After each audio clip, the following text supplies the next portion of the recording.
The sky over Theta Delta II hung like a sickly bruise, amber and violet radiation storms churning where a sun should have been.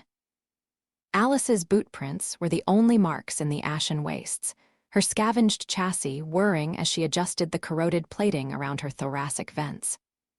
She'd stopped counting the skeletal Zarmer husks years ago, their elongated spines curled like dead roots in the dust.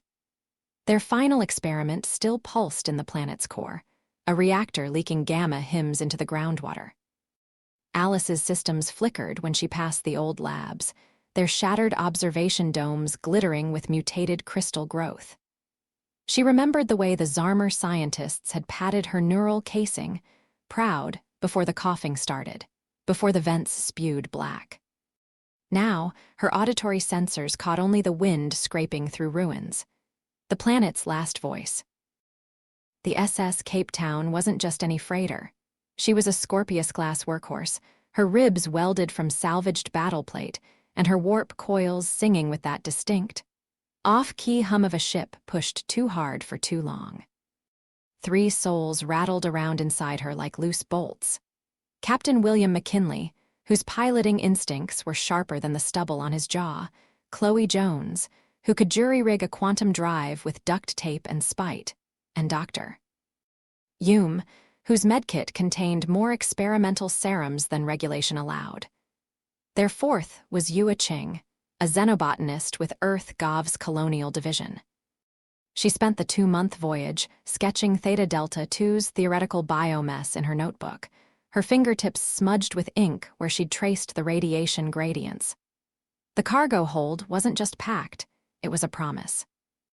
Hydroponic rigs folded into their crates like sleeping insects, water recyclers humming with test cycles, and the cold storage units held enough genetically tailored algae to jumpstart an atmosphere.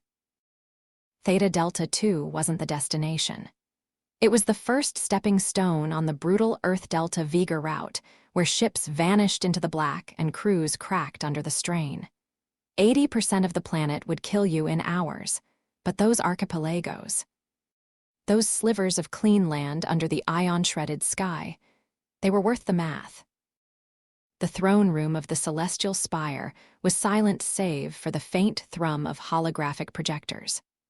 Emperor Ayaz leaned forward on his obsidian dais, his talons, each as long as a human forearm, tapping against the armrests in a rhythm older than Earth's pyramids. The spy probe's feed shimmered in the air before him. Grainy infrared footage of the SS Cape Town skimming Theta Delta II's exosphere, her thrusters glowing like matchheads in the dark. Colony Island, Ayaz murmured, the words curling into the chamber's acoustics. His dorsal plates flexed instinctively at the memory of the Dragon Federation's last ambush in the neutral zone. 6 millennia of Cold War. And now these soft-skinned primates were hauling algae into a dead system as if they owned the void. A human child could have mistaken him for their mythical dragonborn, scaled, slit-pupiled, with a crest of cartilage spikes that flared when amused, but the similarities ended where their biology began. Iorians didn't breathe fire. They bred tacticians. The galactic map unfolded beneath his claws, its borders etched in blood gold and empire crimson. Earth's blue dot blinked innocently between them. Ayaz exhaled through his nasal vents, tasting the ionized tang of impending calculus. Whether the humans knew it or not, they'd just become the variable in an equation written long before their species crawled out of oceans. Admiral Claude Wallace's fingers left smudges on the reinforced glass of the orbital war room as he traced the galactic currents. 6 years since the FTL breakthrough. 6 years since humanity learned they'd been born in a cage. The holographic display between his palms rendered the neutral zone as a serpentine ribbon of static, its borders flickering with the ruby pinpricks of Dragon Federation listening posts and the ice-blue signatures of Iorian Sentinel platforms. Neither side had ever breached the zone. Until now. Wallace's stylus hovered over the lone green dot, pulsing at the zone's terminus. Delta Vega. 18,000 colonists breathing recycled air under biodomes, their survival hinging on supply chains stretched thinner than spider silk. The SS Cape Town was just one thread in Operation Skipping Stones, a project name that made the junior officers grin until they saw the casualty projections if it failed. Wallace's teeth ground at the memory of Earth, Gov's classified briefing. Theta Delta II wasn't merely a stepping stone. It was a chess move. The whistle slipped out before Ewa could stop it, sharp and involuntary as the Cape Town banked over Colony Island's northern ridge. From this altitude, the landmass looked like someone had taken Luxembourg and dipped it in emerald dye. Dense canopies rippled under atmospheric eddies, broken only by crescent beaches of iridescent black sand and that one glaring anomaly dead center. A clearing large enough to park a small city. She thumbed the cargo manifest, scrolling across her wrist display. 6 soccer pitches worth of flat ground meant they could drop the prefabs without wasting time on terraforming. The ship's landing struts hissed against bedrock, smoother than poured concrete, and Ewa was already unbuckling when the gravity plates cycled down. Her boots hit the ramp with a thud that sent a flock of winged things scattering from the tree line. Not birds, not bats, something with too many joints. "All right, pioneers," she muttered, cracking her knuckles as the hydroponic rigs powered up behind her. "Let's see if we can build a town before whatever made those trees grow sideways decides we're fertilizer." 14 dawns bled into 14 dusks, each one staining Colony Island's sky with colors no Earthborn eye had names for.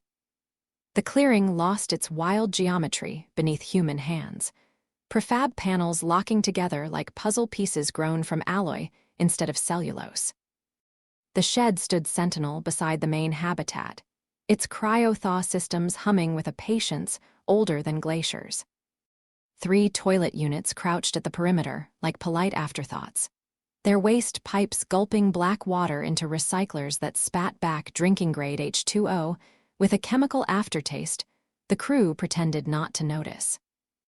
Ewa's fingernails were permanently dirt-caked from burying the first hydroponic sprouts.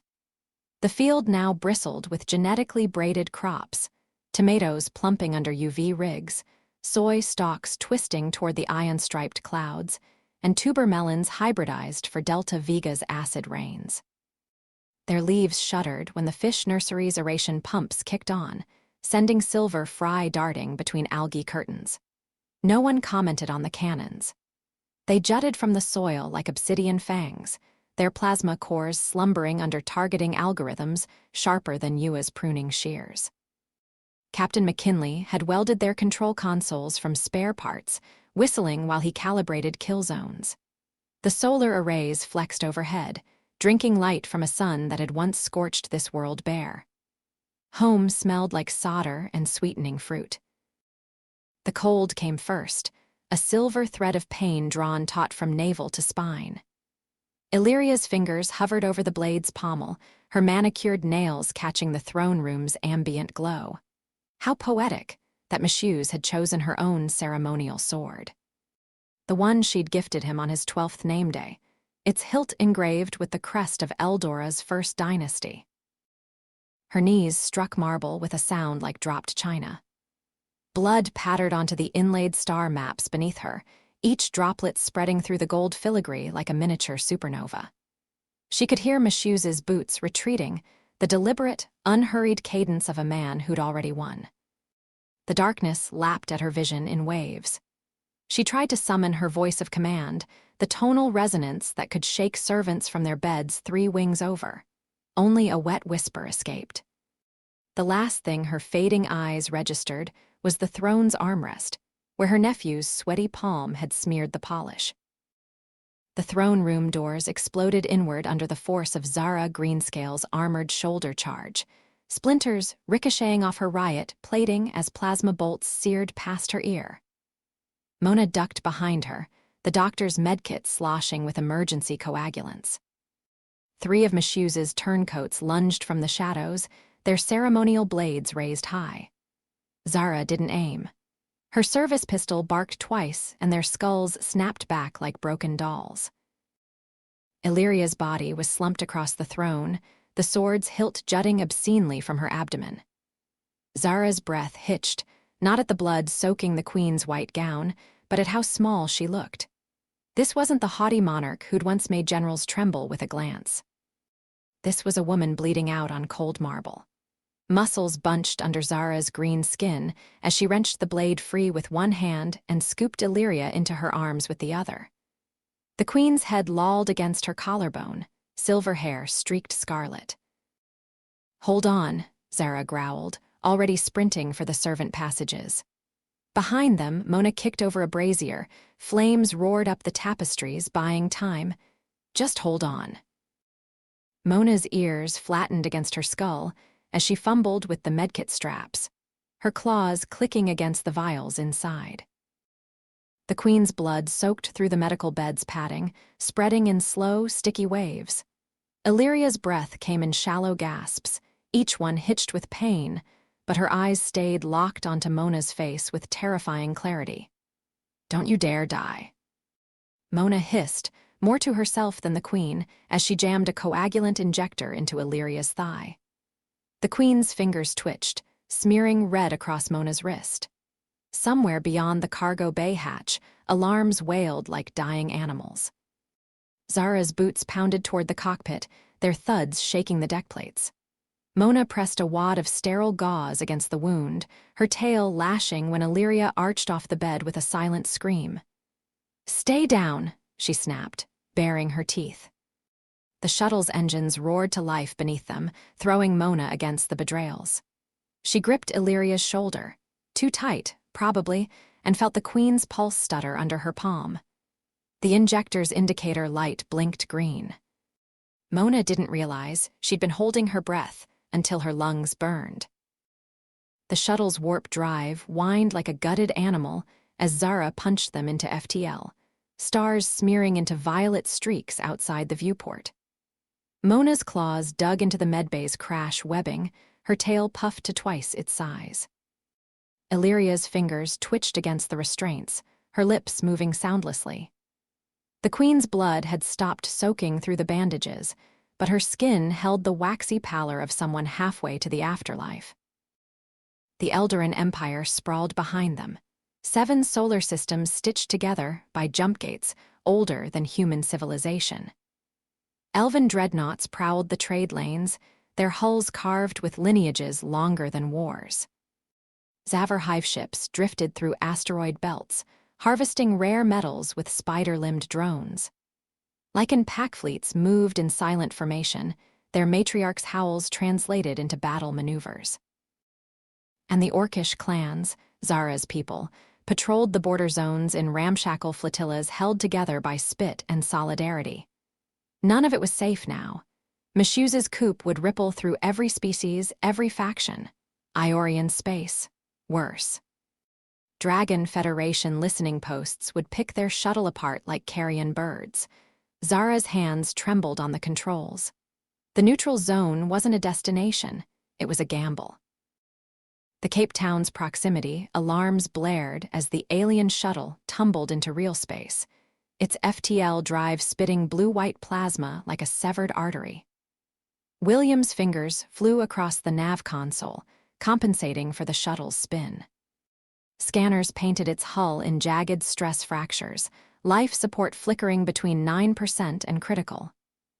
Chloe vaulted into the co-pilot's seat, her boots kicking up a stray toolkit. "Oh, you beautiful idiots," she breathed, watching the shuttle's trajectory arc toward a debris field. Yua's voice crackled over comms. "Scoop it or cook it, Captain. That thing's got maybe 3 minutes before its core breaches." William exhaled through his teeth and punched the thrusters. The shuttle's hull screamed like a dying beast as Zara wrestled the controls, her muscles straining against the G-forces tearing at the ship. Alarms blared, panels sparked, and the stench of burning circuits filled the cockpit. Behind her, Mona clung to Illyria's restraints, her ears flat against her skull.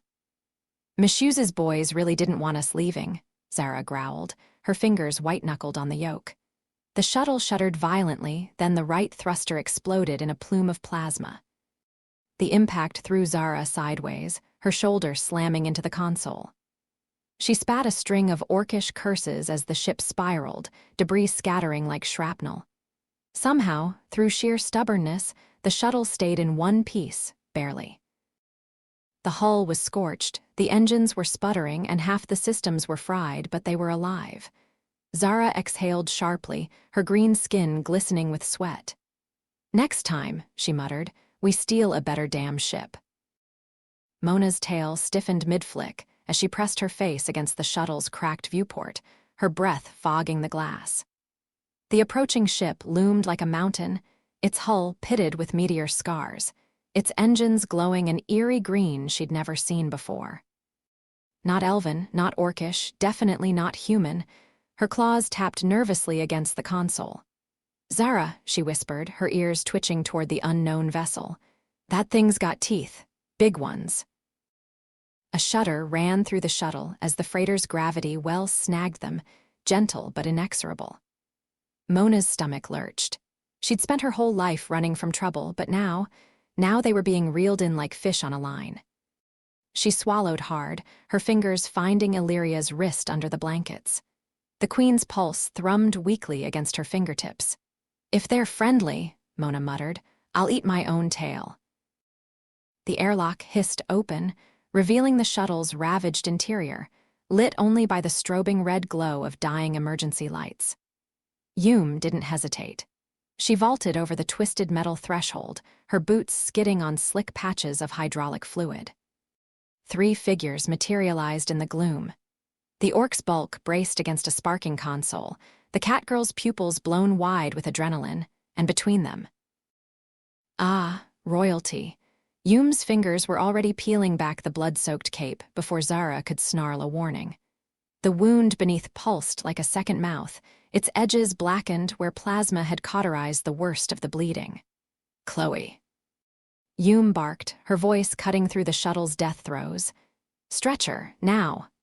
Her thumb pressed against the elf's jugular, too slow, too thready. The Queen's breath smelled of copper and something cloyingly sweet. Poison. Chloe materialized with the med stretcher, its anti-grav hum drowning out Mona's panicked chirping. Yum didn't look up as they lifted the elf onto the platform. "Prep the autosurgeon," she ordered, her hands moving to stabilize the Queen's spine. "And someone sedate the orc before she ruptures my eardrums." The stretcher's clamps hissed shut. They ran. The alien ship's gravity plating hummed underfoot, a sensation Zara distrusted immediately. She shot Mona a sidelong glance as the catgirl's ears swiveled toward the hissing hydraulics of the airlock seal. The translator clipped to Zara's belt spat static, utterly useless against the guttural language crackling from the ceiling speakers. Zara's grip tightened on Illyria's stretcher. Didn't matter if these strangers spoke in riddles or radiation warnings, their medics were already prepping a surgical suite, and that was enough. She leaned toward Mona, her tusks glinting in the sterile light. "So," she rumbled, jerking her chin at Mona's twitching tail. "Want sauce with that, or are you eating it plain?"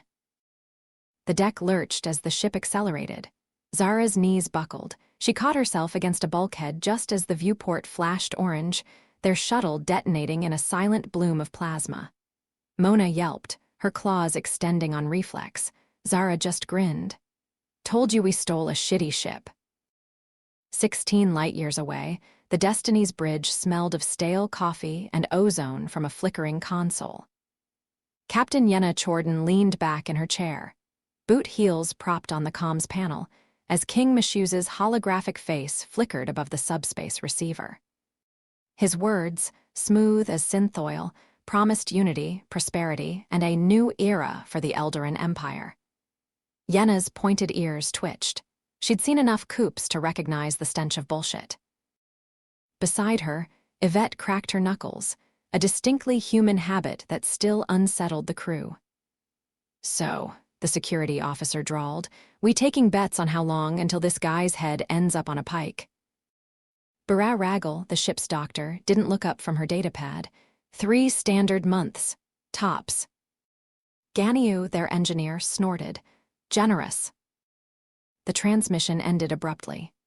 Yenna tapped the star chart glowing on her console. Theta Delta 2 pulsed red at the edge of Eldoran space.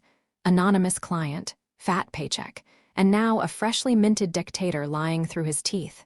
She grinned. Plot a course. Let's go see who's really paying us. The prefab's steel door groaned under Yua's weight as she slammed it shut, her fingers fumbling with the lock.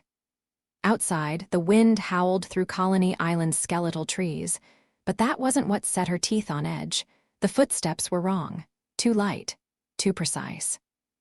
Like something that didn't need to breathe. Yua chambered a round in her plasma pistol, the hum of its charge filling the cramped, living space. Her reflection in the blackened window showed the sweat beading along her jawline. Alice's silhouette moved through the swirling dust beyond the glass, unnervingly graceful for something that had crawled out of Zarmer's ruins. "Come on, you cinematic bitch," Yua muttered, thumbing the pistol's safety off. She'd seen enough horror flicks to know how this ended. But she wasn't some screaming extra. She was the one who survived. The doorknob rattled. Yua exhaled, steadied her grip. The lock clicked. The prefab's door hissed open on damaged hydraulics, revealing Alice's silhouette backlit by Theta Delta 2's sickly twilight. Her vocalizer emitted a synthetic chime, pre-programmed for first contact scenarios. Hell. Plasma seared past her shoulder, scorching the doorframe centimeters from her cranial casing. Alice's combat subroutines activated mid-syllable, her torso twisting with inhuman precision as the second shot grazed her hip plating. Molten polymer dripped onto the prefab's alloy flooring, bubbling where it landed. Her optics refocused through the gunsmoke. Yua's weapon trembled ever so slightly, human adrenaline, not fear. Alice raised both hands slowly, servos whirring. "I recycled my last ammunition," she lied smoothly, tilting her head to expose her unarmed status. "And my name is Alice." The scorch mark on her hip sparked prettily for emphasis. Yua's finger tensed on the trigger. One more twitch and Alice's cranial casing would have been molten scrap. Then the hum hit. Not the prefab's faulty wiring, not the wind. The deep, building resonance of capacitors charging. Her head snapped toward the window just as the colony's defense grid flared to life outside, 6 plasma cannons swiveling skyward in unison. Their barrels glowed crimson, then white-hot. Fuck. Yua bolted past Alice, shoulder-checking the android aside hard enough to dent the doorframe. She hit the colony's muddy perimeter at a sprint, just as the cannons fired, 6 simultaneous blasts lancing upward with enough force to ripple the atmosphere. The shockwave knocked her onto her ass, her ears ringing as the beams punched through low orbit. Something up there screamed. A sound like twisting metal and dying engines. Yua's head jerked skyward, just in time to see the fireball. The Destiny's hull groaned like a gutted animal as emergency klaxons bathed the bridge in pulsing red. Yenna's boots hit the deck hard enough to crack a toe, not that she felt it over the adrenaline. "I should have known," she snarled, gripping the back of her chair as the ship listed violently. The viewport flickered, displaying the damage report in jagged holograms. Aft thrusters gone, port shield generator Swiss-cheesed, and, oh, perfect, life support bleeding oxygen like a slit artery. Barra was already yanking Ganyu toward the escape pods, but Yenna stayed rooted. On the scopes, Theta Delta 2's surface burned crimson where the outpost's cannons had recharged for another volley. Yvette grabbed her elbow. "Cap." "Cheese," Yenna spat, shaking her off. "We're Eldoran fucking cheese." The second salvo hit.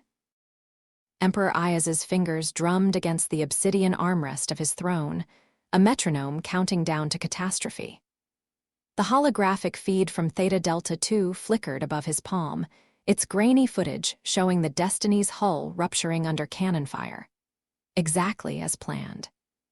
His spy master exhaled sharply through her nasal slits. "You used them." "Necessary casualties," Ayaz murmured.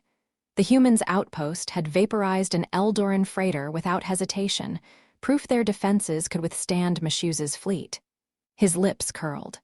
Let the usurper try his luck against plasma cannons calibrated to slag dreadnoughts. A chime sounded. Ayaz dismissed the feed with a wave. "Prep the hangar," he ordered. "When Illyria's shuttle arrives, ensure her wounds are tended before she wakes." His smile didn't reach his eyes. A queen should never see the strings. The escape pod's impact rattled Yenna's teeth hard enough to crack enamel. She'd know that particular pain tomorrow, assuming she lived that long. Sand sprayed against the viewport as the pod skidded to a halt mere meters from the surf, its heat-shielded hull steaming in Theta Delta II's humid air. Yenna unbuckled with fingers that only shook a little, her boots sinking into the damp sand as she kicked the hatch open. Behind her, the pod's interior smelled of scorched insulation and burnt Romulan ale from Ganiu's secret stash. At least the upgraded inertial dampeners had worked, mostly. She squinted against the glare. The outpost's cannons loomed in the distance, their barrels still glowing faintly from the Destiny's murder. Yenna spat blood onto the beach. Note to self. She muttered, patting the survival kit strapped to her thigh. Next time, triple the bribe for intel. The plasma pistol's charge hummed in Yua's grip as she strode across the black sand, her boots sinking slightly with each step. The escape pod's hatch hung open like a broken jaw. Its occupants, 4 women in varying states of dishevelment, freezing mid-motion as her shadow fell over them. Yua didn't bother with subtlety. She leveled the gun at the tallest one's kneecaps, her finger resting on the trigger guard. "Reach for the sky, alien scum," she drawled, tilting her chin toward the smoking wreck of their ship on the horizon. "Or say goodbye to your kneecaps." The Romulan had to be, with those ears, blinked slowly, then smirked. "You do know we're unarmed," she said, her voice drier than Theta Delta II's acid flats. Yua's grin was all teeth. "Then this'll be easy." The translator beeped, a soft, almost apologetic sound, as its neural matrix finally synced with the Cape Town's comm protocols. Zara exhaled through her tusks, watching the readout flicker from unknown linguistic pattern to Eldoran standard left-right arrow Terran pigeon. About damn time. She leaned against the medbay's observation window, her breath fogging the glass. Inside, Yume's fingers danced over holographic sutures while Mona pressed a coolant pack to Illyria's forehead. The queen's pallor had improved from corpse to lightly toasted bread, which Zara counted as a win. Then her gaze dropped to the star chart glowing on her wristcom. Neutral zone. No man's land. The kind of place where ships vanished without logs, and border patrols asked questions with pulse rifles. Zara's thumb traced the jagged scar along her jaw, a souvenir from her last diplomatic visit here. "Hey," she nudged Mona's tail with her boot. "Remember that betting pool about which shithole we die in?" She jerked her chin at the chart. "Pay up." The Cape Town's FTL drive whined like an overworked turbine as space twisted around them, but Chloe's voice cut through the noise with eerie calm. She flicked a holochart to life above the nav console, its crimson trajectory arcing straight back toward Theta Delta II's pulsing marker. "Operational cannons," she murmured, tapping the 6 glowing icons encircling Colony Island. Her finger paused over the readout, 23,000 terajoules per salvo, enough to core a dreadnought like an apple. "And Meshew's," a dry chuckle. Mona called him a sentient hatstand with delusions of grandeur. She glanced at Illyria's prone form on the med stretcher, then Zara's scarred knuckles. Dying planets make great hiding spots, especially when they shoot back. Magnetic cuffs bit into Yenna's wrists as the Destiny's wreckage groaned around them, chained together like cargo, with Alice's unblinking optics watching from the shadows. The android's servos whirred as she adjusted the thawing equipment bolted to their backs, its frost weeping onto Yenna's flight suit. Barash shifted, making their chains clink. "Well," she muttered, eyeing the plasma burns on Alice's hip plating, "at least we still have our kneecaps." Yenna's left eye twitched. She tested the cuffs again, cold alloy resisting even her Romulan strength. "Shut up," she hissed, jerking her chin toward the distant cannons. Their barrels glowed faintly, cycling for another shot. Unless you want to be Eldoran coleslaw. Alice tilted her head. Correction, statistically, vaporization is more likely then. Yenna kicked a loose pipe at her, not helping. 2 days. 47 hours and 16 minutes, technically. Not that anyone was counting except Alice, whose internal chronometer ticked away the seconds with mechanical precision. The outpost had transformed from an armed camp to something resembling cooperation, if not quite trust. Yenna's wrists still bore faint rings from the magnetic cuffs, but now she leaned against the prefab's outer wall, sipping something that smelled suspiciously like Romulan ale from a repurposed coolant canister. Yua stood nearby, arms crossed, watching Alice demonstrate how to recalibrate the perimeter sensors. The android moved with eerie grace, her repaired hip plating gleaming under the planet's sickly sun. It wasn't an invasion. Yenna had insisted, her voice dripping with enough dry sarcasm to etch glass. Just a survey, with exploding. Yua had snorted, but holstered her pistol. Now, Alice's vocalizer emitted a soft chime as she finished her tale, the Zarmer, their experiments, the planet's slow death. Yua's fingers flew over her datapad, transcribing it all into a report for Earth. Her thumb hovered over the transmit button for a beat too long, before committing. Yua's thumb had barely left the transmit button when the cannons chimed, not their usual bone-rattling power-up sequence, but a clipped, 3-note alert that made her spine stiffen. Her datapad spat out a damage report before she could blink. Thermal bloom detected. Inbound vessel signature match, SS Cape Town. Her grip cracked the screen. 4 months, she hissed, shoving past Alice to squint at the sky. The freighter's silhouette burned against the atmosphere, its hull streaked with what looked like fresh plasma scoring. That's not a supply run, that's a drag. Yenna's ale canister hit the sand with a dull thud. Cheese, she breathed. Yua was already sprinting for comms, her boots kicking up black grit. If the Cape Town was here early, and battered, something had gone catastrophically wrong in transit. Consciousness returned in jagged fragments, first the stench of antiseptic, then the rasp of her own breath, too quick, too shallow. Illyria's fingers twitched against starch-stiff sheets before her eyes snapped open to a sterile ceiling and the blurry outline of a face looming too close. The creature, female, vaguely humanoid, with features softer than any Eldoran, smiled. Illyria moved faster than her protesting muscles should allow. The Roman 4 tore free as she rolled off the cot, her bare feet hitting cold plating. A metal bottle sat on a tray nearby, its surface dented from some prior violence. Perfect. She snatched it up, brandishing it like a mace. "Stay away from me," she rasped, backing toward the wall. Her gown gaped at the neck, exposing the raw, sutured wound beneath her collarbone. "I've seen this movie. First the aliens weep over your wounds, then they weep over your bones." The creature blinked, slow, deliberate. Raised empty hands. Illyria's grip tightened. She'd crack its skull open before she'd be petted. The medbay doors hissed open, just as Illyria brandished the metal bottle like a caveman's club. William leaned against the frame, arms crossed, watching the Queen's wild-eyed stance with the same expression he'd use for a feral cat caught in a dumpster. "So," he drawled, jerking his chin toward the Roman 4 dangling from her arm. "You gonna swing that thing, or are we skipping straight to the part where you pass out from blood loss?" Zara snorted beside him, tusks gleaming under the medbay lights. "Told you," she muttered, elbowing William's ribs. "Queen of everything, including unnecessary theatrics." William rolled his eyes so hard it probably registered on the ship's seismographs. "Fantastic. So we've got a drama queen with a death wish and a very questionable grip on physics." He nodded at the bottle. "Pro tip, Your Majesty, aluminum's shit for blunt force trauma. Try a bedpan next time."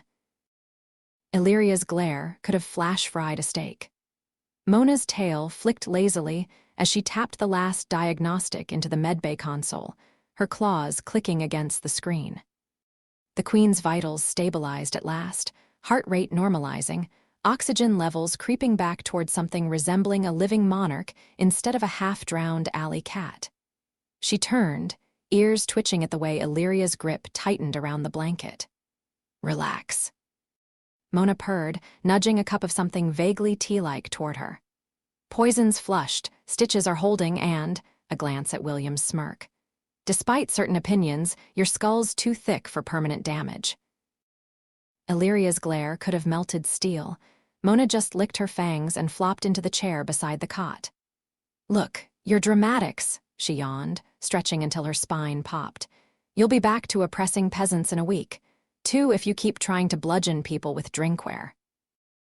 William choked on his coffee. Illyria's fingers curled into the sheets, her knuckles bleaching white as the truth settled like a blade between her ribs. The silence stretched, long enough for Mona's tail to flick twice, for William's smirk to falter, before she spoke through teeth clenched tight enough to crack enamel. "Messieurs." The name dripped like venom. Her thumb traced the sutures beneath her gown, pressing just shy of pain. "Tell me he at least bothered with a proper coup. Poisoned wine, stabbed me in my sleep." A brittle laugh. "Or did the little shit just trip over his own cloak and land on my throne?" Zara's nod was infinitesimal. Illyria exhaled, slow and controlled, her gaze locking onto the star chart flickering above the medbay console. The Cape Town's trajectory burned there in angry crimson, looping back toward Theta Delta II's cannons. "Good," she murmured, plucking a scalpel from the tray beside her. The metal sang as she tested its edge against her palm. "I've always preferred my regicide personal." The medbay's hum dipped into silence, the kind that clung like static before a lightning strike. William's fingers drummed against his thigh, his gaze flicking from Illyria's scalpel to the star chart's crimson sprawl. "There's one thing I don't understand," he said at last, his voice rougher than he intended. He gestured vaguely at the hologram. "How does the Eldoran Empire exist in the first place? You're what, 5 systems? 6? His smirk didn't reach his eyes. "No offense, but that's not an empire. That's a garden party with delusions of grandeur." Zara's tusks gleamed as she nodded, her arms crossed tight enough to creak her armor-weave sleeves. "Hume told me about ghost towns," she rumbled, jerking her chin toward Earth's flickering marker. "Back on Terra, places that dried up when the railways bypassed them." Her thumb traced the neutral zone's jagged border. Eldoran space used to be a ghost sector. Whole region turned worthless overnight when the zone got carved out. William's breath caught, the penny dropped with the weight of a starship's hull. "Oh," he breathed. "Oh, that's Admiral Wallace's long game." His fingers twitched toward the chart, freezing mid-reach. "Bet you 50 credits there's more ghost sectors between Earth and Delta Vega. On both sides of the zone." Illyria's smile was a blade unsheathed. "He's not just building a supply line," she purred, rolling the scalpel between her fingers. "He's planning to use Earth's colonies as connective tissue." Her laugh was ice down William's spine, because separately, these governments are barely players. William exhaled through his teeth. "But together." Illyria's eyes burned. "They become a power block." The scalpel flashed as she pointed it at the hologram, straight at the neutral zone's heart. "A third force in the galaxy." The next 2 weeks passed in a rhythm of slow recovery and sharper revelations. Illyria's wounds closed, first the flesh, then the pride, though she refused every offer of a regal bed, preferring the medbay's austere cots where she could watch the star charts bloom with fresh intel. By day 4, she'd commandeered a terminal, her fingers dancing over stolen encryption keys as she peeled back layer after layer of Messieurs' ham-fisted propaganda. By day 7, she drafted and discarded 12 versions of a speech to what remained of her loyalists. On the 14th evening, she stood at the viewport, her reflection superimposed over Theta Delta II's ruined sprawl. The scalpel, now cleaned, sharpened, rested in her palm like a promise. William found her there, 2 mugs of something steaming in hand. "You look like shit," he said, offering one. Illyria took it, sipped, winced. "Tastes like it too." The island chain stretched like broken vertebrae along Theta Delta II's equator, its jagged basalt cliffs frosted with salt from long-evaporated seas. William's boots crunched over strange, glassy deposits, the remnants of Zarmer terraforming, according to Alice's fragmented archives. Yenna knelt by a half-buried slab, brushing grit from its surface. The carvings shimmered under her palm, angular, algorithmic, nothing like the organic swirls of Romulan script. "Cheerful lot," she muttered, tracing a symbol that resembled a screaming face bisected by a vertical line. "This says reactor core or we're all gonna die. 50-50. William kicked a pebble into the surf. "Found their docks." He pointed to a collapsed pier, its duranium struts twisted like licorice. No boats, no bodies. His gaze slid toward the horizon, where Charlie's pockmarked face hung low and bloated. Just a moon full of ghost mines and enough helium-3 to power a fleet. Yenna's calm crackled. Alice's voice clipped and precise. Asteroid belt scans complete. 4 hollowed colonies detected. Structural integrity suggests evacuation, not destruction. William exhaled through his nose. So they bugged out. He scuffed his boot against another slab, this one etched with a spiral of numbers. Left us their math homework and a really depressing timeshare. Yenna stood, brushing grit from her knees. Bravo and Alpha. William's grin was all teeth. "Oh, those moons are stacked. Sulfur pits deep enough to drown a capital ship and enough alloy ore to build one." He jerked his chin at the ruins. Zarmer didn't die here. They moved on. Yenna's eyes narrowed. To where? The 15th day dawned with Illyria hunched over a terminal, her fingers tapping out a staccato rhythm of encrypted frequencies. When Admiral Deo's grizzled face flickered onto the screen, the medbay's air turned to knives. Legally dead. The scalpel in her other hand twitched. Deo's winced, not at the blade, but at the way her voice shredded the last syllable. "That worm declared me legally dead." Deo's rubbed his temples, his uniform wrinkled from what looked like 3 sleepless shifts. "And it gets worse," he muttered, leaning closer. "Unmarried. No heir. Council of Elders ruled his claims stronger." Illyria's scoff could have flash-frozen a star. Married.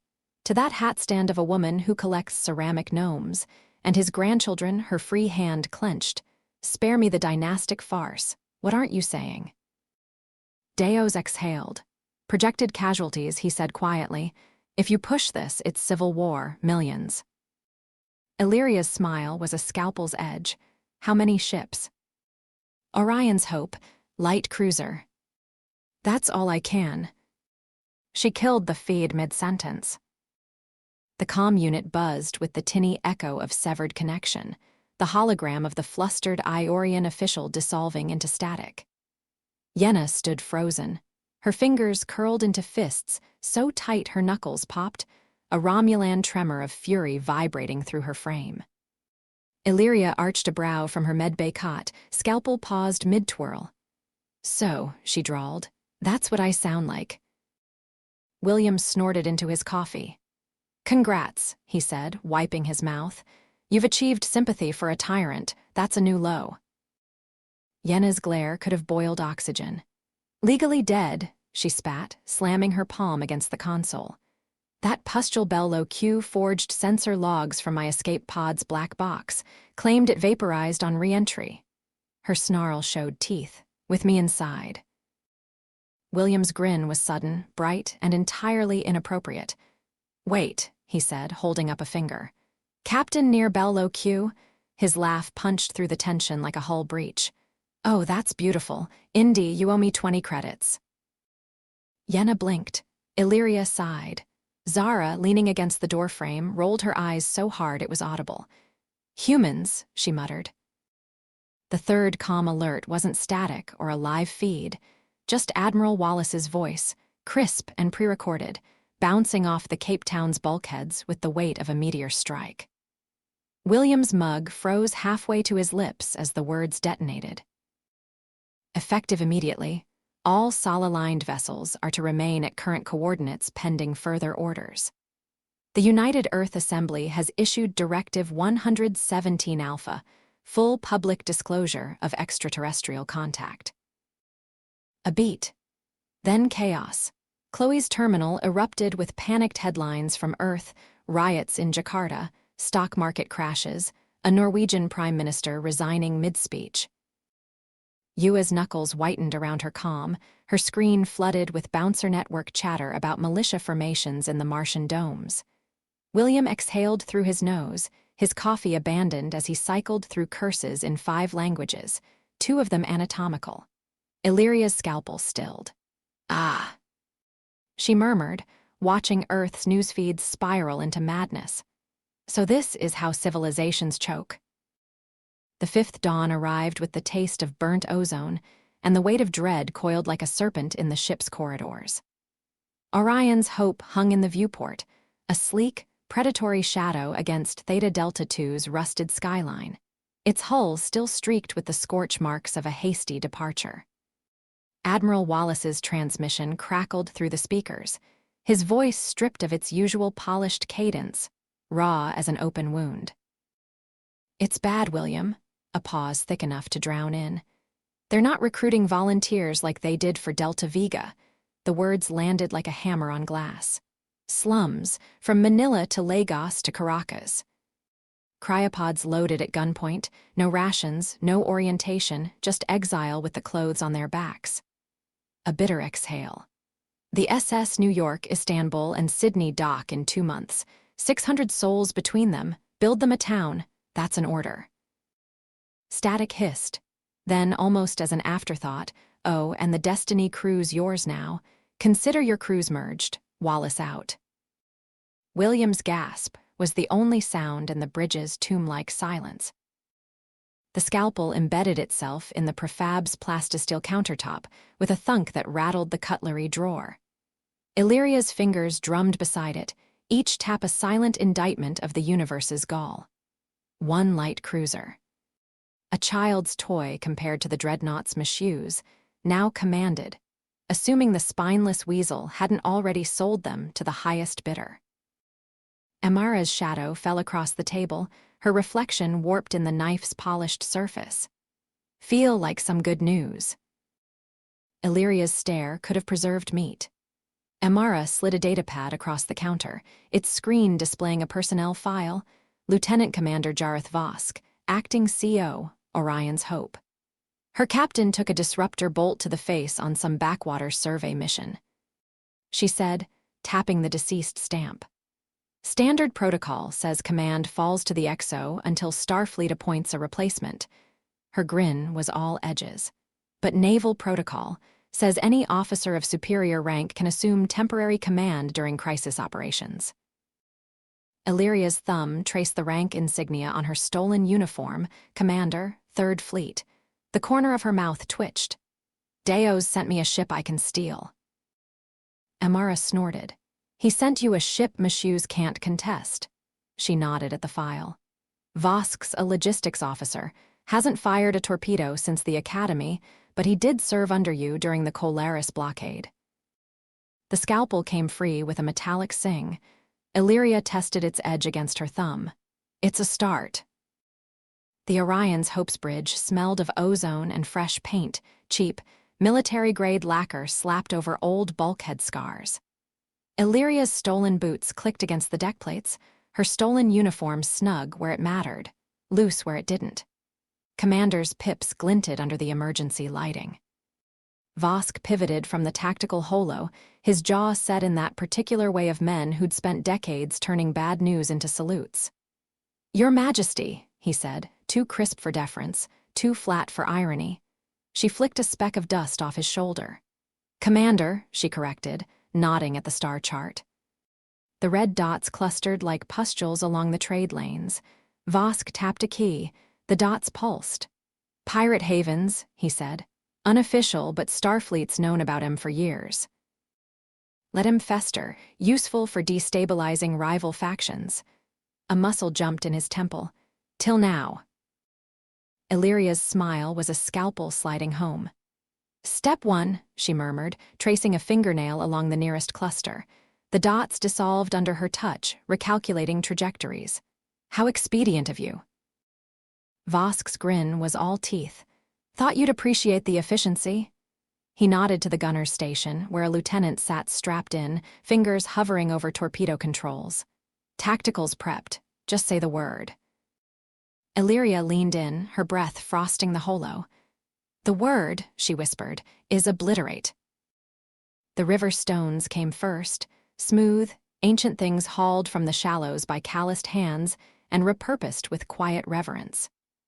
William watched Ewa press each one into place, her bouncer's strength turning the act into something liturgical. By sundown, their footprints had become a grid of shallow trenches, waiting for the concrete mixer's growl.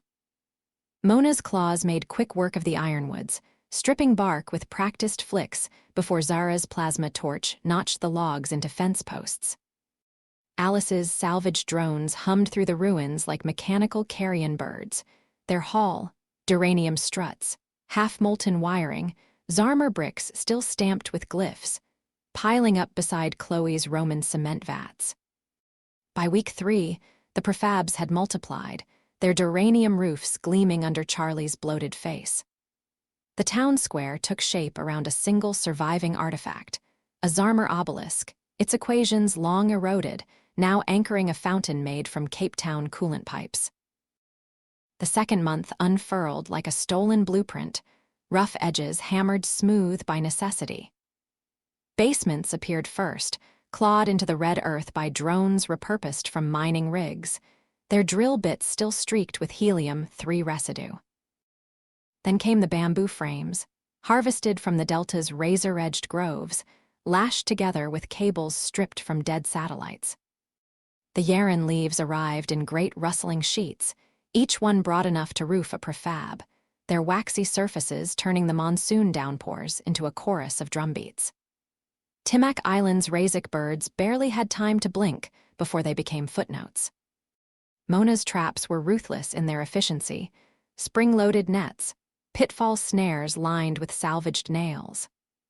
By week's end, the last plump carcass was rendering in Alice's vats, their fat rendered to candles, their beaks repurposed as fishhooks, their iridescent feathers stitched into insulation quilts by Chloe's precise fingers. The watchtowers rose crooked but proud, their timber lashed with duranium guy wires. William caught Yenna perched atop the tallest one at dawn, her Romulan eyes scanning the horizon where 3 distant specks, New York, Istanbul, Sydney, would soon breach the atmosphere.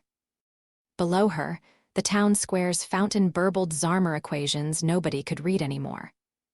Ganiu's furniture sat waiting in every prefab, chairs carved from ironwood burls, tables planed smooth with Mona's stolen orbital sander. Even the hospital cots had headboards now. The Cape Town's command console hummed to life under William's palms, an old friend waking from uneasy dreams. Through the viewport, Theta Delta II's rust-colored horizon curved away, its new scars hidden by distance. 3 blinking dots on the tactical display marked the transports: New York, Istanbul, Sydney, each crewed by 72 souls who'd risked court-martial to falsify repair logs. His thumb hovered over the thruster control. Pass the torch. He muttered, watching Maggie Williams' signature flicker as she directed a work crew laying irrigation pipes. Behind her, a group of exiles, Manila slum kids, Lagos street vendors, Caracas barrio teens, hauled Yaren leaves twice their size, laughing as the monsoon's first drops kissed their backs. The comm crackled. Rick Walters' voice, gruff with suppressed pride. Prefab Alpha's got hydroponics online. Tell your queen her refugees won't starve. William fired the thrusters. The planet shrank in the viewport, but the 3 transports' beacons burned steady, a temporary constellation keeping vigil. His grin sharpened as the nav computer chimed, plotting an intercept with Orion's, Hope's last known coordinates. Save the planet. He told the empty chair where Illyria usually lounged. Now let's go overthrow Mashew's. The uniform's fabric whispered against her skin, Starfleet tissue synthwool, not stolen but issued, its crisp black folds tailored to her curves with an almost insulting precision. Illyria turned before the mirror, admiring the way the captain's pips caught the light. Not a trinket slipped into her pocket under cover of darkness, but bestowed by Admiral Deo's own hand during a ceremony so by the book. It made Monsieur's subsequent tantrum all the sweeter. Vosk's promotion orders still glowed on her desk terminal, commander, first officer, with full tactical privileges. She traced the embossed seal with a fingernail, savoring the bureaucratic perfection of it all. 3 pirate flotillas reduced to scrap, their wreckage dotting the trade lanes like breadcrumbs leading home. The official report called it a razor-thin engagement. The surviving gunners called it slaughter. The comm chimed. Vosk's face appeared, older now, wearier, but with that same wolfish grin. "Wolf packs formed up," he said, nodding to the viewscreen where 7 light cruisers hung in formation. "All captains confirmed your orders, even the Bellerophon." Illyria's reflection smiled back at her, all teeth. "Step 2, she murmured, fastening the last clasp.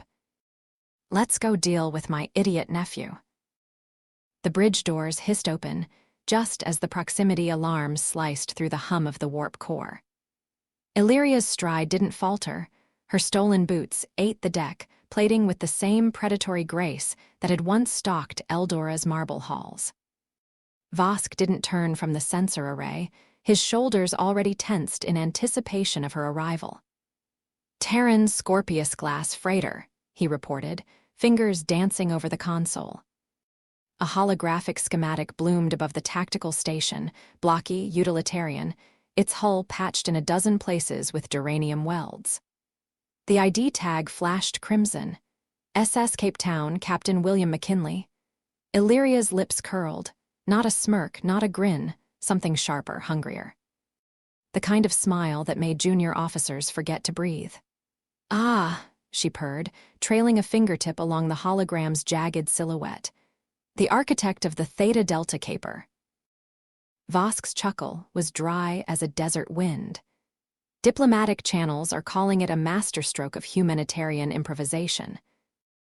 "Diplomatic channels," Illyria said, flicking the hologram into static, "are staffed by morons." She turned toward the viewscreen, where the Cape Town's battered hull grew larger by the second. "But they're right about one thing. We'll need every scrap of that man's chaotic genius to pry Monsieur's limp fingers off my throne." The comm crackled.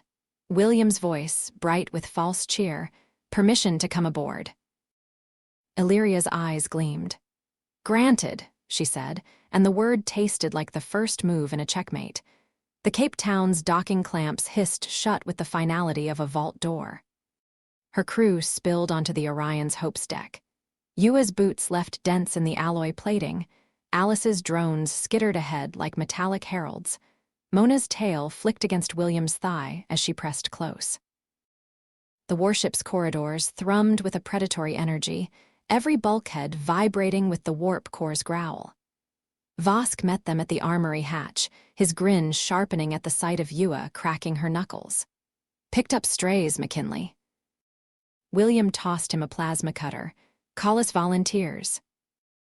Beyond the viewport, the Wolfpack's formation tightened, 7 cruisers sliding into attack vectors, their running lights winking like stars before a storm. Eldora Prime's marble and obsidian silhouette swelled on the tactical holo, its orbital defenses still blissfully unaware. Illyria's voice purred through the comm. "All hands, prepare for royal reception." William leaned against the armory bulkhead, fingers drumming the plasma cutter's grip as the math clicked into place. "So we grease Monsieur's," he said, voice low enough that Mona's twitching ears barely caught it. "Jan inherits the throne. Guy couldn't organize a piss-up in a brewery, let alone maintain imperial cohesion."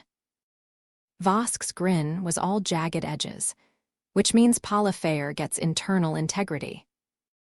William whistled through his teeth. The implications unfolded like a trapdoor. Fair's purge would gut Monsieur's cronies, destabilize Jan's already shaky legitimacy, and leave Eldora's power structures bleeding out in some back alley. perfect chaos. He caught Yua's eye across the compartment, her smirk mirroring his. And then Vosk tossed a data chip onto the table. It projected Fayer's dossier, rigid posture, eyes like ice picks. Then Illyria strolls in with the wolf pack at her back and a legitimate grievance. Michoud's poisoned her. Jan's incompetent. The directorate's in shambles. William's grin turned feral. And the Queen cleans house. The deck plates vibrated as the Orion's Hope's engines spooled up. Somewhere ahead, Eldora's orbital defenses glimmered like broken glass. Yvette traced the palace blueprint with a gloved finger, her dusk blue eyes narrowing at the highlighted ventilation shafts. The stolen schematic still smelled of ink and haste. Some panicked clerk had folded it wrong in their rush. Too bad. She memorized the guard rotations scribbled in the margins, the dead zones between patrols, the exact thickness of the West Wing's duranium plating. Her lips curled. This wasn't just an infiltration. This was art. She rolled the blueprint tight and tucked it into her boot. The knife at her hip felt heavier than usual, not with guilt, but anticipation. Michoud's chambers would have trophies worth fencing, maybe even blackmail material to auction off later. Yvette cracked her neck. Time to make a queen's homecoming interesting. William adjusted the comm bead in his ear, watching Alice's drones skitter into formation along the palace's outer wall, 100 metallic spiders weaving chaos. Team 1's moving, he muttered. Beside him, Yvette's silhouette melted into the garden's topiary, her knives already thirsty. Chloe's voice crackled through the link. Eastgard Tower's comms rerouted to my puppet terminal. They'll be singing show tunes in 30 seconds. William grinned. Perfect. He glanced at Zara, who was busy stacking stolen plasma grenades into a flower bed like some deranged gardener. Fireworks. Zara didn't look up. Floral arrangements. Further back, Dr. Hume adjusted her medkit strap with clinical precision. Remember, she said, deadpan, if you bleed out, I'm charging extra. The first explosion tore through the night, a blooming chrysanthemum of fire and shrapnel that sent palace guards scrambling. William saluted the chaos. Distraction achieved. The air vent's duranium grate hit the floor with a clang that should have woken the dead. But Team 1's fireworks show outside drowned it out beautifully. Yennefer rolled onto the palace's inner ducts, Romulan eyes already scanning the crawlspace ahead. Behind her, Yua's boots thudded down with lethal grace, followed by Mona's muffled giggle and the soft rustle of Ganyu's sleeves. Move, Illyria ordered, her voice a velvet-trapped blade. Yenna didn't need telling twice. She slithered forward, facer drawn, until the vent opened into a guard post. 2 idiots in Michoud's loyalist armor were busy gawking at the explosions outside. Yenna shot the first through the grate.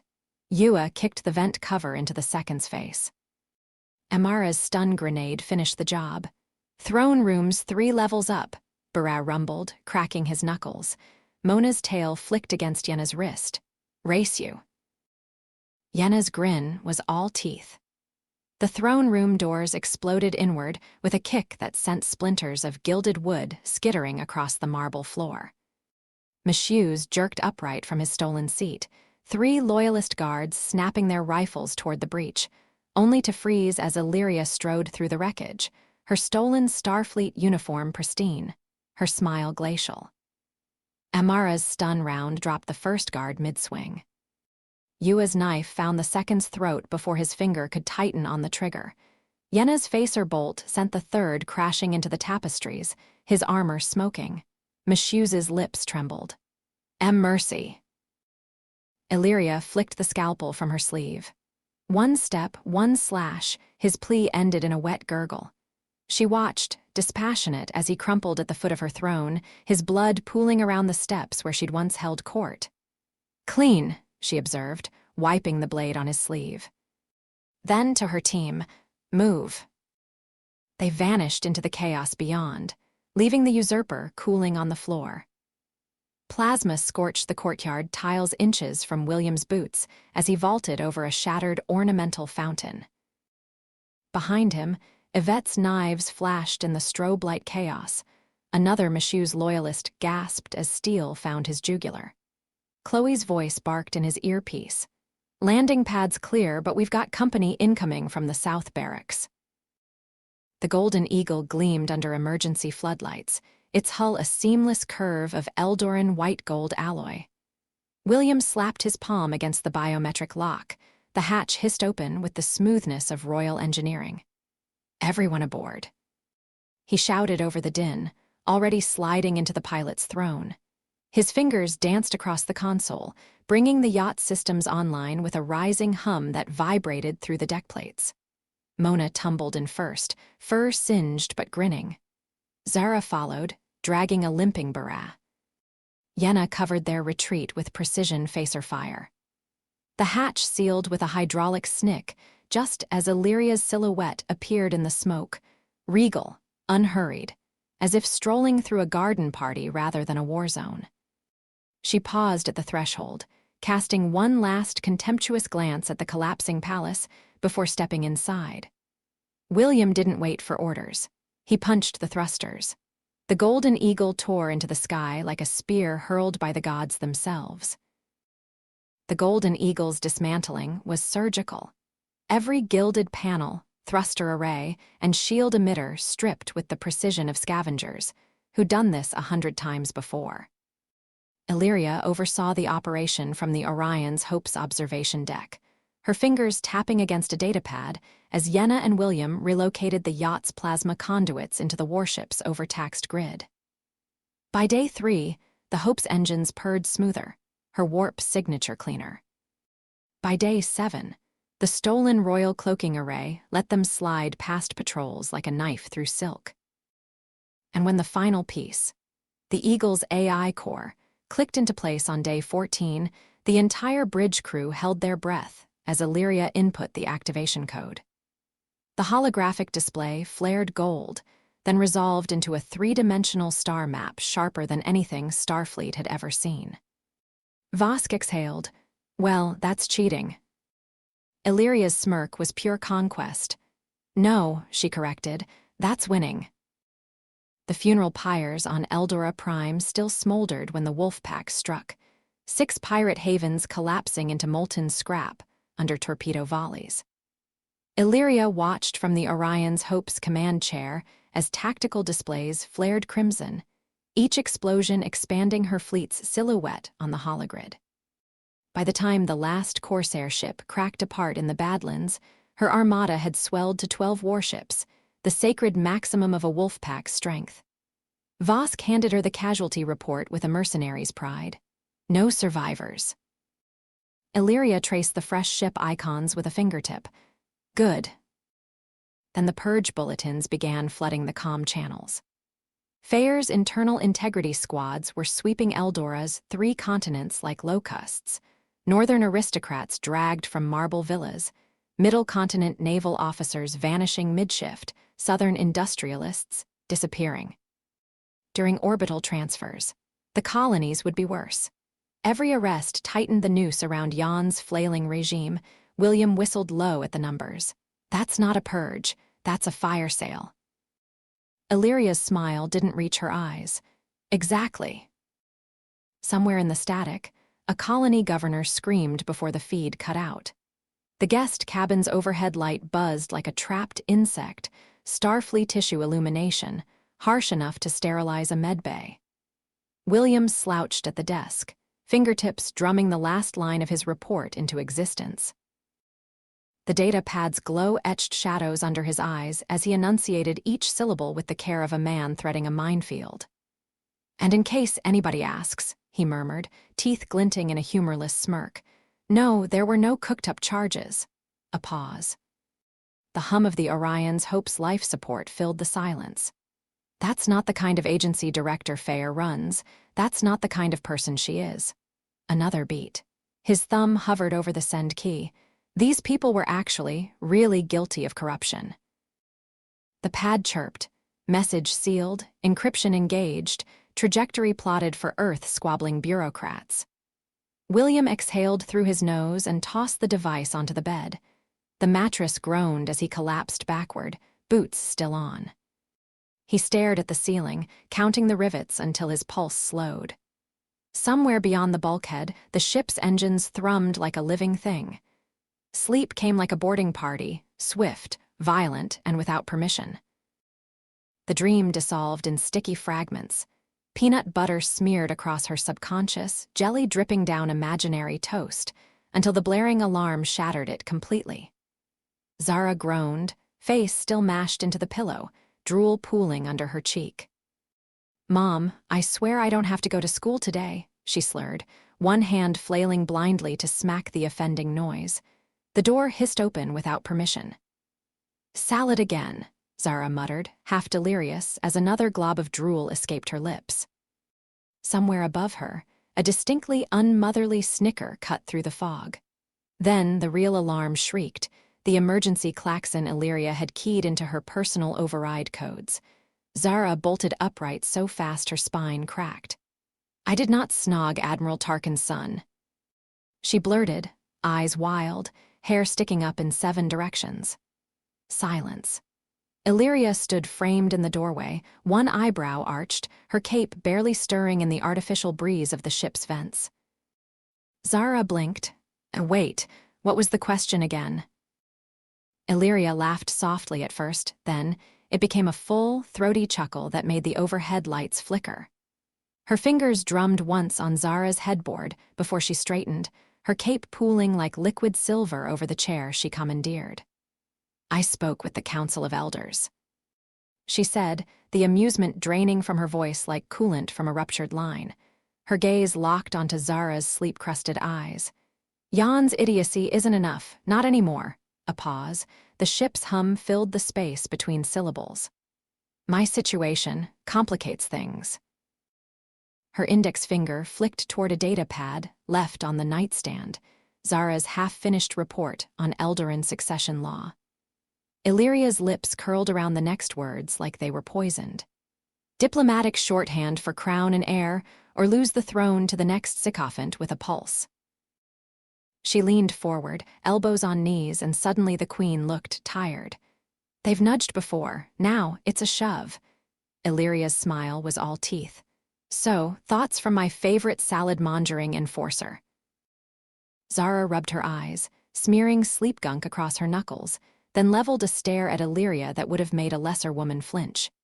She exhaled sharply through her nose, half exasperation, half the lingering ghost of whatever peanut butter monstrosity her subconscious had conjured. "Fine. You want thoughts?" Her voice was gravel and morning breath. "Marry McKinley. Bang him too if you're feeling sentimental. Kidnap him properly this time, none of that half-assed pet nonsense." A pause. She scratched her ribs through her shirt. "Point is, he's already got the loyalty of half your fleet and the strategic brilliance of the other half. Plus," she added, flicking a crumb off her thigh, "he looks good in your colors." Zara flopped back onto the pillow, arms slung over her face. "Now either tuck me in or get out. Some of us need beauty sleep." Illyria's fingers froze mid-drum against the headboard. The silence stretched, 3 heartbeats, 4 before her lips parted in genuine, scandalized delight. "Marry McKinley." The audacity curled through her ribs like smoke from a plasma fire, warming something long thought atrophied. She stood so abruptly her cape whipped against Zara's discarded boots. The door hissed open under her glare, but not before she caught the first seismic snore rumbling from the orc's nest of blankets. The corridor outside was deserted, sterile under Starfleet lighting. Illyria pressed a single knuckle to her lips, smothering the laugh threatening to breach. Insane, obscene, perfect. Her heels clicked a staccato rhythm toward the bridge, each step firming the plan taking shape behind her eyes. By the time the turbolift doors slid shut, her smile could have cut Durasteel. The coffee hit the bulkhead with a wet slap, a perfect Rorschach stain of Brazilian dark roast and sheer disbelief. William gaped at Illyria over the rim of his now-empty mug, fingers twitching like he was recalculating orbital trajectories in his head. "You want to what?" His voice cracked on the last syllable. The ship's hum filled the pause as Illyria merely arched a brow, her manicured nails tapping against her untouched tea. William wiped his mouth with the back of his hand, eyes darting to the exit like a man evaluating emergency escape routes. Let me get this straight. You, Queen Illyria of Eldora, scourge of the wolf pack, destroyer of pirate armadas. Flatterer. Want to marry me, a guy who still sleeps in his boots. He leaned forward, lowering his voice. Did Jan finally poison your wine? Illyria's smile was a blade unsheathed. No, darling, but I did steal yours. William's stomach dropped. He'd wondered why his morning whiskey tasted sweeter. The corridor blurred into streaks of emergency lighting and bulkhead rivets as William's boots skidded against the deck plates. His communicator crackled, Chloe's voice spitting static about engines hot, but we've got company, before his shoulder connected with a guard's breastplate. The impact sent the man pinwheeling into a stack of cargo crates with a clatter that echoed like a gunshot. William didn't slow. The hangar doors loomed ahead, their hydraulic hiss drowned out by his own ragged breathing. 5 more steps. 3. Then the universe tilted. A massive green hand clamped around his ribs, lifting him clean off the ground like a misbehaving kitten. His legs kept cycling through phantom sprints for half a second before his brain caught up. Zara's face swam into view, her smirk wider than the Badlands. Morning, princess. William wheezed. She told you. Zara adjusted her grip, dangling him at eye level. Told me, sweetheart, I wrote the damn proposal. She leaned in, breath reeking of protein bars and victory. You're welcome. William's stomach performed a tactical retreat into his boots. The chapel's stained glass windows cast fractured emerald light across William's face. Fitting, he thought, for a man about to be legally dismantled. His dress uniform collar chafed like a noose. The priest, some trembling functionary dragged from Eldoran bureaucracy, kept dabbing his forehead with a handkerchief that was more sweat than fabric. William's fingers twitched toward his hip flask before remembering Illyria had confiscated it. Last chance. He muttered to Zara, who loomed at his left like a jade statue. I'll pay you triple whatever she's offering. Zara's grin widened as the organ wheezed to life. Sorry, princess, blood oath trumps bribes. Illyria's arrival silenced even the creaking floorboards. Her gown pooled like liquid silver, the ceremonial dagger at her belt catching the light with every step. William's throat went dry. She hadn't just won. She'd styled on him. The priest squeaked out the vows. William answered through gritted teeth. Somewhere behind them, Amara stifled a laugh into her gauntlet. When Illyria slid the ring onto his finger, it burned like a brand. The royal quarters stretched out before him like a small city, marble floors gleaming under floating lanterns, tapestries the size of starship sails depicting Eldora's bloody history, and a bed that looked less like furniture and more like a territorial landmass. William stood frozen in the doorway, boots sinking into carpet thick enough to lose small mammals in. I could live in the walk-in closet, he muttered, craning his neck at the vaulted ceilings. The dress uniform had been banished to the depths of some ornate wardrobe, replaced by loose silk trousers that felt suspiciously like surrender. He was mid-stretch when the doors slid open without ceremony. Illyria strode in, her blue kimono whispering against the floor like ocean tide. William barely had time to register the fabric's absence before she pressed him backward into the nearest pillar. One hand braced beside his head, the other already tracing the waistband of those damnably soft trousers. His gasp was muffled against her mouth, her tongue claiming territory with the same ruthless efficiency she'd once shown pirate armadas. When she finally pulled back, her smirk was molten. Welcome home, husband. William's brain rebooted with a whimper. The dawn light filtered through the reinforced viewport, painting Illyria's naval uniform in pale gold as she strode onto the bridge. Her muscles ached pleasantly. William had indeed exceeded expectations, and the memory of his hands on her hips sent a slow, satisfied curl through her stomach. But duty called. The bridge crew snapped to attention as she approached the command chair. She waved them off with a lazy flick of her wrist before tapping the armrest display. The council's response flickered to life, a scrolling wall of indignant legalese peppered with words like unprecedented and impropriety. Illyria's lips twitched. "Oh, do shut up," she murmured, deleting the entire missive with one keystroke. Her fingers danced across the console, pulling up fleet deployment logs instead. Helm set course for Eldoran high orbit. Tactical, warm the ion cannons, politely. Behind her, the comms officer hesitated. "Your Majesty, the Council is demanding." Illyria cut him off with a glance. "Tell them I'm busy consummating my marriage," repeatedly. The bridge dissolved into choked laughter. She leaned back, crossing her legs, and let the ship's hum vibrate through her bones. This was going to be fun. The holographic family tree shimmered above the obsidian desk, casting eerie blue light across William's stubble. 3 generations of Eldoran monarchs stared down at him, their haughty noses and sharp chins forming a genetic gauntlet Illyria had clearly aced. His finger hovered over the disputed lineage tab when the desk chimed. Crew manifest approved. William's grin felt like cracking open a smuggler's crate. The Cape Town's new registration gleamed in Eldorans script, its personnel list a deliberate act of petty theft. Mona's medical credentials, Zara's combat ratings, even Yenna's freshly uncorpsed identity, all stamped with royal insignia. He flicked the file toward near Bello Cutic's flagged inbox. "Indy's gonna piss herself," he muttered, stretching until his spine popped.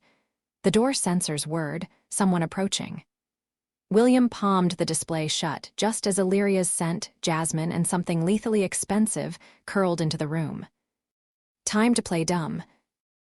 The Cape Town's engines thrummed like a predator's purr as William flicked off the warp stabilizers. Just enough to leave an erratic ion trail any pursuer would need 3 drinks to decipher. His reflection grinned back from the darkened viewscreen. Tousled hair, a fresh bruise peeking above his collar, and the smug satisfaction of a man who'd just robbed a dragon and gotten laid. 12 out of 12, he muttered, tapping the nav console. The holographic crew manifest bloomed, Alice's drones already patching hull microfractures, Yua's scowling face monitoring comms, Yvette's location pulsing ominously near the armory. His finger hovered over Illyria's encrypted tag. Last ping, Royal Quarters. 43 minutes ago. The ship shuddered into warp. Somewhere behind them, an entire Eldoran battle group was probably discovering their queen's favorite toy had legs. William toasted the star-streaked void with Illyria's stolen brandy. "Happy hunting, darling."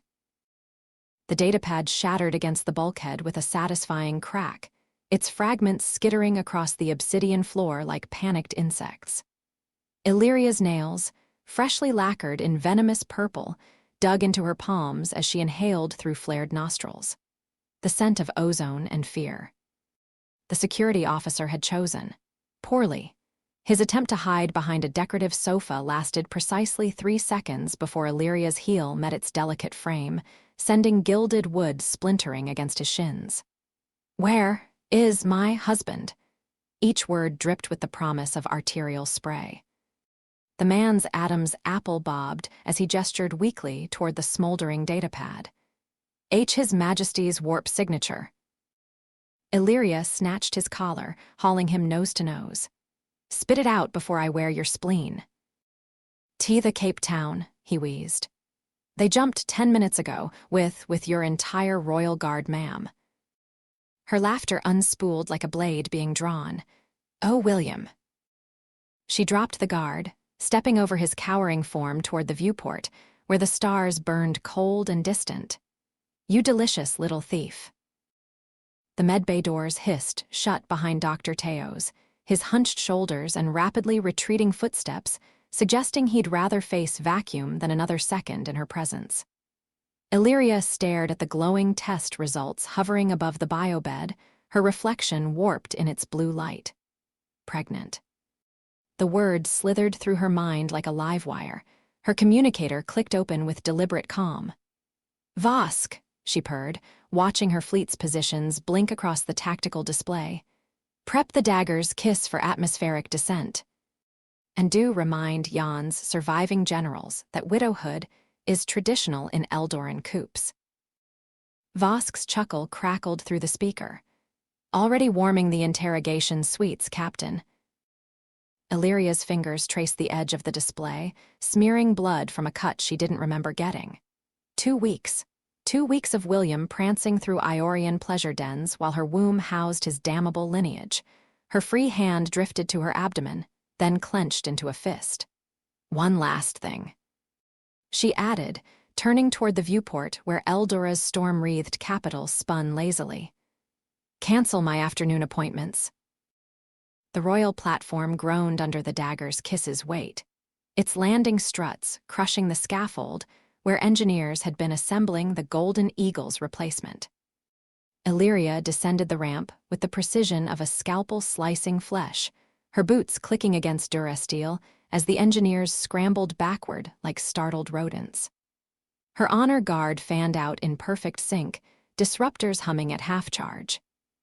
The throne room doors parted before her outstretched palm. Inside, Jan's remaining loyalists stood clustered around the dais like wilted flowers, their weapons conspicuously absent. The Council of Elders occupied their carved seats along the perimeter, their wrinkled faces frozen in varying stages of shock and calculation. Illyria didn't break stride. She tossed the datapad onto the nearest elder's lap, its screen alight with 2 documents, her marriage certificate, complete with William's grudging signature, and Teo's damning medical report. "You'll note the timestamps." She purred, trailing a finger along the elder's shoulder as she circled toward the throne. "Proof of heir, proof of alliance." Her nails dug into Jan's armrest as she leaned down, her whisper carrying across the silent chamber. "And proof that you, dear uncle, are terribly out of date." Jan's gulp was the only sound before the guard's disruptors cycled to full power. The Cape Town's warp bubble collapsed with a shudder that sent loose ration packs tumbling in the galley. William's boots hit the deck plating just as Colony Island's skyline resolved on the viewscreen, a jagged crown of solar arrays and half-built habitation towers glowing under Theta Delta II's lone moon. "Would you look at that?" Yenna muttered from tactical, her fingers pausing over the sensor display. "They've got streetlights now." William grinned, watching the feed from New Carthage's docking bay. Alice's drones swarmed like metallic bees around a Romulan freighter, its cargo bays gaping open to disgorge prefab hydroponics modules. 2 weeks. 2 weeks of watching Illyria's battlecruisers tear through Iorian brothels while they'd ferried supplies for Earth's unwanted here. His thumb brushed the wedding band still snug on his finger. "Helm," he said, tapping the comms panel, "tell Carthage Control we brought them a present." The cargo manifest flickered to life, medical supplies, soil synthesizers, and one very confused Iorian pleasure droid William had won in a dice game. "And someone get that thing a manual. It keeps offering me royal treatments." The bridge erupted into laughter just as Colony Island's first orbital defense platform powered up, its emitter arrays humming in friendly greeting.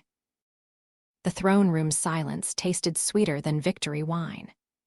Illyria watched Jan's spittle fly as the guards hauled him backward, his velvet slippers scraping twin furrows through the bloodstains his own grandfather had left during his failed coup. The council elders' rapid blinking reminded her of malfunctioning data slates, each flutter recalibrating their allegiances faster than their arthritic fingers could sign the execution orders.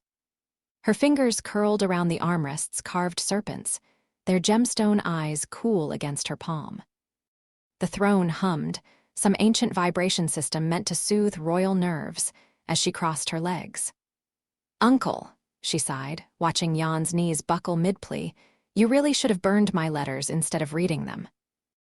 The guards needed no command. Their disruptors flared crimson. Jan's ashes would fertilize Cursed Lake's mutated eels by nightfall. Illyria stretched, rolling her shoulders until the tension dissolved like sugar in brandy. "Now," she murmured to the quaking chamber, "who wants to discuss tax reform?" The cleanup operations stretched like pulled taffy. 8 grueling months of purging Jan's sycophants from ventilation shafts and administrative backrooms. Illyria's nails had been permanently stained violet from signing execution orders in blood-red ink.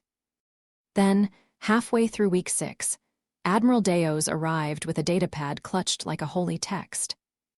The Cape Town's supposed trajectory glowed on screen. A looping path through pirate-infested Iorian space, complete with falsified docking logs and grainy surveillance, stills of a man who vaguely resembled William if you squinted through several glasses of brandy. Illyria's laughter had echoed through the palace's marble halls when she realized the architect of this farce. Captain near Bello Q, sweating bullets in her interrogation chair, had been blackmailed with Yenna's company. "Lock me in a room with that walking corpse."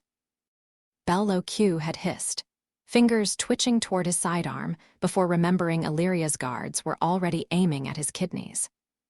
Now, watching Sigma Zeta's coordinates blink on the star chart, 3 months deep in the void, where Earth's refugees were carving their second home into asteroid rock, Illyria tapped her communicator. "Vosk," she murmured, eyes lingering on the Cape Town's inbound vector. "Have the nursery painted." The Cape Town's crew formed a tight wedge behind William as they crossed the throne room's threshold, Mona already palming a med scanner, Hume's fingers twitching toward her emergency kit. William's boots echoed too loud on the marble, his pulse louder still. He'd rehearsed this moment a dozen ways, begging, bargaining, even drawing his sidearm if Illyria gave the order. But the queen wasn't seated. She stood at the base of the dais, one hand braced against its obsidian steps, her silver gown pooling around her like spilled mercury. When she turned, her smile was knife-sharp until her breath hitched. William saw the dampness spreading across the marble before she did. Fetal stabilizers," Mona barked, shoving past him as Illyria's knees buckled. William caught her elbow without thinking, her weight startlingly light against his grip. Her nails dug into his wrist, but the venom in her glare wavered as another contraction rolled through her. "William," Illyria's voice was raw, her free hand clutching her abdomen. He didn't let her finish. "Medbay, now." Lifting her bridal style earned him a snarl, but when he glanced down, her pupils were blown wide with something that wasn't fury. The throne room doors slammed shut behind their sprinting forms. The medbay's sterile lights softened to amber as Illyria cradled Gyra against her bare chest, the infant's tiny fingers curling around her mother's silver hair. William hovered at the bedside, his knuckles whitening on the rail, until Illyria's free hand caught his wrist and tugged him down. "Look," she whispered, guiding his trembling palm to Gyra's back. The baby's warmth seeped into his skin, her heartbeat fluttering against his fingertips like a captured star. Illyria's tears left glistening trails on William's sleeve as she pressed her lips to his temple. "She has your eyes." The monitors beeped lazily. Somewhere beyond the door, Vosk was probably threatening a nurse over champagne protocols. None of it mattered. Not when William's breath hitched as Gyra sighed in her sleep, her miniature features smoothing into perfect serenity. Illyria watched his throat work, watched the moment his schemes, his defiance, his fear dissolved into something softer. Her thumb brushed his wedding band. "Stay," she murmured, and it wasn't an order.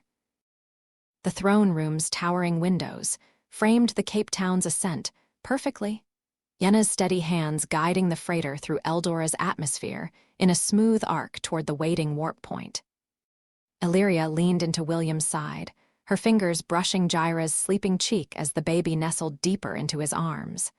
The ship's engines flared gold against the twilight, shrinking to a pinprick among the stars. "She'll get them home," Illyria murmured, squeezing William's shoulder. "And Sigma Zeta will thrive. Yenna knows every smuggler's shortcut between here and Earth." William exhaled, his breath stirring Gyra's dark curls. "Still feels wrong handing her the keys." Illyria turned his face toward hers with 2 fingers under his chin. You handed me a crown, she countered, thumb tracing his lower lip. Keys are simpler. The silence stretched, warm and weightless. Somewhere beyond the palace walls, the city hummed with reconstruction. But here, now, with William's heartbeat steady against her palm and their daughter's soft sighs between them, Illyria let her forehead rest against his. Stay, she whispered again, and this time it was a plea. The words lodged in his throat like shrapnel. William pressed his forehead harder against Illyria's, their breath mingling in the space between their lips. Gyra's tiny fingers curled against his collarbone, anchoring him to this moment, to them. Nowhere left to run. He murmured against her mouth, tasting salt and something sweeter beneath. His free hand cradled the back of her neck, silver strands slipping between his fingers as he closed the last millimeter between them. The kiss burned slow, a brand searing through years of evasion. When he pulled back, Gyra's sleepy whimper drew a choked laugh from his chest. Besides, he added, thumb brushing the baby's flushed cheek, someone's gotta teach her how to steal ships properly. The end,